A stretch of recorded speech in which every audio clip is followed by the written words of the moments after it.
SSC CGL क्या है, eligibility क्या होनी चाहिए, सिलेबस क्या है, एग्ज़ाम पैटर्न क्या है, सिलेक्शन प्रोसेस क्या है, फिजिकल रिक्वायरमेंट क्या होनी चाहिए, मेडिकल कैसे होता है, जॉब कौन सी मिलती है, सैलरी कितनी मिलती है, कितने दिनों में एग्ज़ाम क्रैक कर सकते हो, और वो सारे डाउट्स जो आप सबके मन में आते हैं एसएससी सीजीएल को लेकर, वो सारे आज इस वीडियो में क्लियर होने वाले हैं। अगर आप चाहते हो कि आपका कोई भी डाउट ना छूटे और आप कोई भी छोटी से छोटी भी इंफॉर्मेशन मिस ना करो, तो वीडियो को एंड तक देखना बिना स्किप किए। नमस्कार दोस्तों, आपका स्वागत है फिर एक न्यू वीडियो के साथ। आज हम जिस टॉपिक पे बात करने वाले हैं वो तो आपको वीडियो के थंबनेल और स्टार्टिंग इंट्रो से पता ही चल गया होगा। तो चलिए वीडियो को शुरू करते हैं। सबसे पहले हम जानेंगे कि एसएससी और एसएससी सीजीएल आखिर होता क्या है। उसके बाद हम एक एक कर सभी पॉइंट पर बात करेंगे। एसएससी यानी कि स्टाफ सिलेक्शन कमीशन बेसिकली एक ऑर्गेनाइजेशन है जो गवर्नमेंट के वेरियस डिपार्टमेंट और मिनिस्ट्रीज के लिए रिक्रूटमेंट कराती है।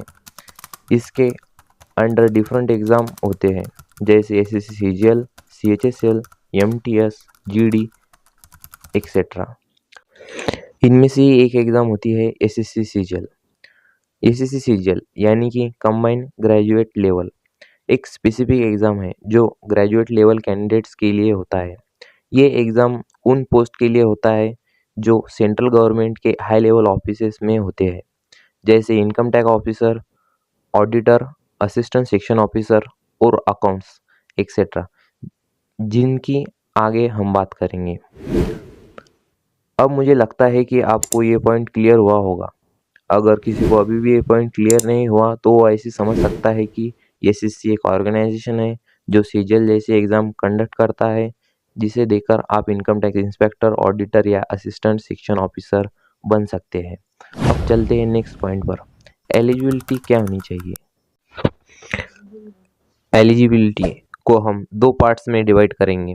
First educational qualification and second age limit. Educational qualification की बात करें तो कैंडिडेट को किसी भी मान्यता प्राप्त यूनिवर्सिटी से ग्रेजुएशन कंप्लीट करना ज़रूरी है। यानी नो मैटर आप साइंस बैकग्राउंड से हो या फिर आर्ट या फिर कॉमर्स, आपका ग्रेजुएशन कंप्लीट होना चाहिए। कुछ स्पेसिफिक पोस्ट के लिए एडिशनल क्वालिफिकेशन की ज़रूरत होती है जिसकी हम आगे बात करेंगे। आई होप आपको ये पॉइंट भी क्लियर हुआ होगा। अब चलते हैं अगले पॉइंट पर। एग्ज़ाम पैटर्न क्या है। सबसे पहले आपका टीयर 1 एग्ज़ाम होगा जिसमें रीजनिंग से 25 क्वेश्चन, जनरल अवेयरनेस से 25 क्वेश्चंस, क्वांटिटेटिव एप्टीट्यूड से यानी कि मैथ से 25 क्वेश्चंस और इंग्लिश कॉम्प्रिहेंशन से 25 क्वेश्चन। कुल मिलाकर टीयर 1 में 100 क्वेश्चंस आते हैं जो कि 200 मार्क्स के लिए होते हैं।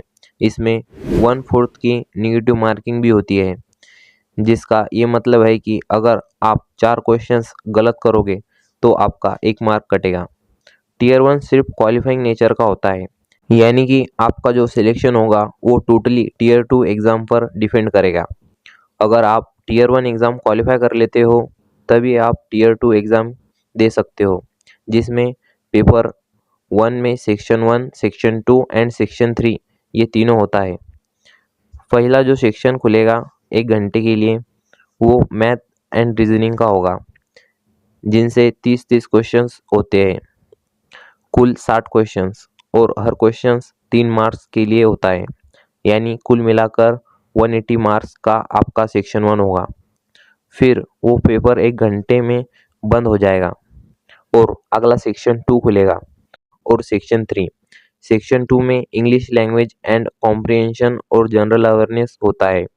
इंग्लिश के 45 क्वेश्चंस एंड जनरल अवेयरनेस के 25 क्वेश्चंस होते हैं।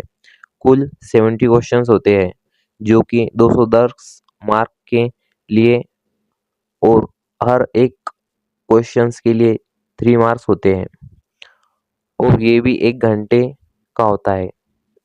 ये सब जब ख़त्म हो जाएगा तब आपको एक ब्रेक मिलेगा। फिर उसके बाद आपका डाटा एंट्री स्पीड टेस्ट होगा जिसके लिए आपको 15 मिनट्स दिए जाएंगे। ये क्वालिफाइंग नेचर का होता है। इसके मार्क्स आपके रिजल्ट में ऐड नहीं होंगे और कंप्यूटर भी एक क्वालिफाइंग नेचर का ही होता है, यानी इसमें आपको सिर्फ क्वालिफाई करना होता है।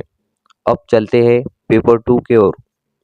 तो ये सिर्फ जेएसओ के लिए स्टैटिस्टिक का पेपर है और एक और है स्टैटिस्टिकल इन्वेस्टिगेटर के लिए। अब लास्ट में आता है पेपर 3, जो फाइनेंस एंड इकोनॉमिक्स से रिलेटेड पेपर होता है, जो आप एओ इन सीएजी में अगर जाना चाहते हो तो ये उसके लिए है। अदरवाइज बाकी जितने भी पोस्ट है सबके लिए पेपर 1 से सेक्शन 2 तक ही ज़रूरी है। जब आपका टीयर 2 का रिजल्ट आएगा तो वो आउट ऑफ 390 होगा। अब मुझे लगता है कि आपके सारे डाउट्स जो इस पॉइंट से रिलेटेड थे वो क्लियर हो गए होंगे। चलिए चलते हैं अगले पॉइंट की ओर, जो कि सिलेबस से रिलेटेड है। अगर मैं सिलेबस की बात करूं तो जैसा कि आप स्क्रीन पर देख रहे हो, एग्ज़ाम में मैथ के क्वेश्चंस इन्हीं चैप्टर से आते हैं। चाहे तो आप स्क्रीनशॉट या वीडियो पॉज करके भी देख सकते हो। रीजनिंग के क्वेश्चंस इन चैप्टर से आते हैं जो कि स्क्रीन पर दिए गए हैं। इंग्लिश के लिए ये सारे टॉपिक्स मेन हैं। अगर आपकी एक बार इन टॉपिक्स पे कमेंट हो गई तो आपको सिलेक्शन लेने से कोई नहीं रोक सकता। जनरल अवेयरनेस के क्वेश्चंस ज़्यादातर इन्हीं टॉपिक्स से पूछे जाते हैं। अगर आपको आपका स्कोर इंक्रीज करना है या फिर रैंक अच्छी लानी है तो जनरल अवेयरनेस अच्छा होना चाहिए। यही एक सब्जेक्ट है जो एस्पिरेंट को सबसे ज़्यादा परेशान करता है। आई होप अब आपका सिलेबस से लेकर कोई भी डाउट बाकी नहीं रहा होगा। चलते हैं अगले पॉइंट की ओर, जो कि सिलेक्शन प्रोसेस से रिलेटेड है। तो हम स्टार्टिंग से शुरू करते हैं। एसएससीजीएल एग्ज़ाम की नोटिफिकेशन आने के ठीक 2 से 2.5 महीने के अंदर अंदर आपका टीयर 1 का एग्ज़ाम हो जाता है। फिर टीयर 1 के एग्ज़ाम के 2 या 2.5 महीने के बाद आपका टीयर 2 का भी एग्ज़ाम हो जाता है। जिस दिन आपका टीयर 2 का एग्ज़ाम होगा उसके 1 से 1.5 महीने के बाद आपका फाइनल रिजल्ट भी आ जाएगा। और रही आपकी ज्वाइनिंग की बात, तो जिस दिन आपका रिजल्ट आएगा उसके 2 से 5 महीने के अंदर अंदर आप ज्वाइन भी कर लोगे। ज्वाइनिंग अलग अलग डिपार्टमेंट और मिनिस्ट्रीज पे डिपेंड करती है, लेकिन अब एसएससी फास्ट हो चुकी है, सबकी ज्वाइनिंग 2 से 5 महीने में हो जाती है। अगर हम बात करें नोटिफिकेशन आने से और आपके ज्वाइनिंग होने तक कितना समय लगता है, तो करीबन 9 से 12 महीने लग जाते हैं फुल सिलेक्शन प्रोसेस में। अब मैं तो गारंटी देता हूँ कि आपके मन में सिलेक्शन प्रोसेस से लेकर कोई भी डाउट नहीं होगा। अब बात करते हैं अगले पॉइंट की, जो कि फिजिकल रिक्वायरमेंट से रिलेटेड है। एसएससी सीजीएल के कुछ स्पेसिफिक पोस्ट के लिए फिजिकल और मेडिकल रिक्वायरमेंट्स काफ़ी ज़रूरी है। बात करें फिजिकल स्टैंडर्ड्स की तो जैसा कि आप स्क्रीन पर देख सकते हो, और एक बात याद रहे कि कैंडिडेट्स फिजिकली और मेंटली फिट होना चाहिए बिना किसी क्रोनिक डिसीज़ के। मैं एक बात बता दूं कि डेस्क बेस पोस्ट यानी कि जैसे income tax inspector, auditor etcetera के लिए फिजिकल और मेडिकल टेस्ट की ज़रूरत नहीं होती। ये रिक्वायरमेंट सिर्फ फील्ड वर्क और इन्फोर्समेंट रिलेटेड पोस्ट के लिए है। आशा करता हूँ कि आपका फिजिकल और मेडिकल के रिगार्डिंग जो भी डाउट था वो क्लियर हो गया होगा। चलिए देखते हैं अगला पॉइंट, जो कि है एसएससीजीएल में जॉब क्या क्या होती है। एसएससीजीएल के थ्रू अलग अलग मिनिस्ट्रीज, डिपार्टमेंट और ऑर्गेनाइजेशंस में ग्रुप बी और ग्रुप सी लेवल की जॉब्स मिलती हैं। ये जॉब्स डेस्क बेस और फील्ड बेस दोनों हो सकती है। चलिए जानते हैं group B graduated and non graduated post.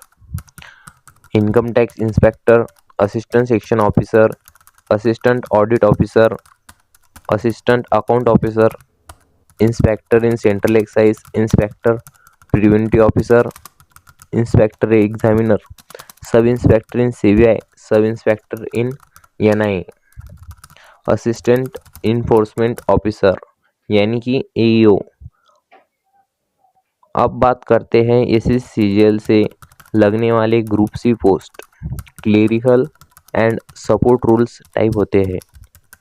Tax assistant, auditor, account और junior accountant, senior secretariat assistant और अपर डिवीजन क्लर्क यानी कि UDC, कॉम्पिलर। मुझे लगता है अब आपको एक आइडिया लग गया होगा कि SSCGL में कौन कौन सी जॉब्स होती है। अब अगला पॉइंट आता है सैलरी का। तो आपको एक रफ एस्टिमेट दे देता हूँ। ग्रुप B के जॉब में स्टार्टिंग ग्रॉस सैलरीज 78,000 से लेकर 1,10,000 के बीच है। वही हम ग्रुप C की बात करें तो फर्स्ट ग्रॉस सैलरी अराउंड 30,000 से लेकर 48,000 तक हो सकती है। मैं एक बार फिर बता दूं कि ये सिर्फ एक रफ एस्टिमेट है, क्योंकि सैलरी वेरियस फैक्टर्स पर डिपेंड करती है। अब सबसे लास्ट पॉइंट है SSCGL एग्ज़ाम क्रैक करने में कितना टाइम लगता है। तो ये पर्सन टू पर्सन वेरी करता है। अगर कोई एक्स्ट्रा ऑर्डिनरी एस्पिरेंट है तो वो 4 से 6 मंथ्स में क्रैक कर लेगा, और अगर कोई एवरेज एस्पिरेंट है तो उसे 1 साल तो देना ही पड़ेगा, वो भी तब जब वो डेली फोकस और कंसिस्टेंसी के साथ पढ़ाई करे। तो दोस्तों, आज की वीडियो यही ख़त्म होती है। अगर ये इन्फॉर्मेशन आपको हेल्पफुल लगी तो वीडियो को लाइक ज़रूर करें और अपने दोस्तों के साथ शेयर करना ना भूलें। कॉम्पिटिटिव एग्ज़ाम की प्रिपरेशन जो दोस्त आपके कर रहे हैं उन्हें ये ज़रूर शेयर करें। अगर अब तक आपने चैनल को सब्सक्राइब नहीं किया तो कर लो, और बेल आइकन दबाना ना भूलना, ताकि आपको हर एक इम्पॉर्टेंट अपडेट सबसे पहले मिले। मिलते हैं नेक्स्ट वीडियो में एक नए टॉपिक के साथ।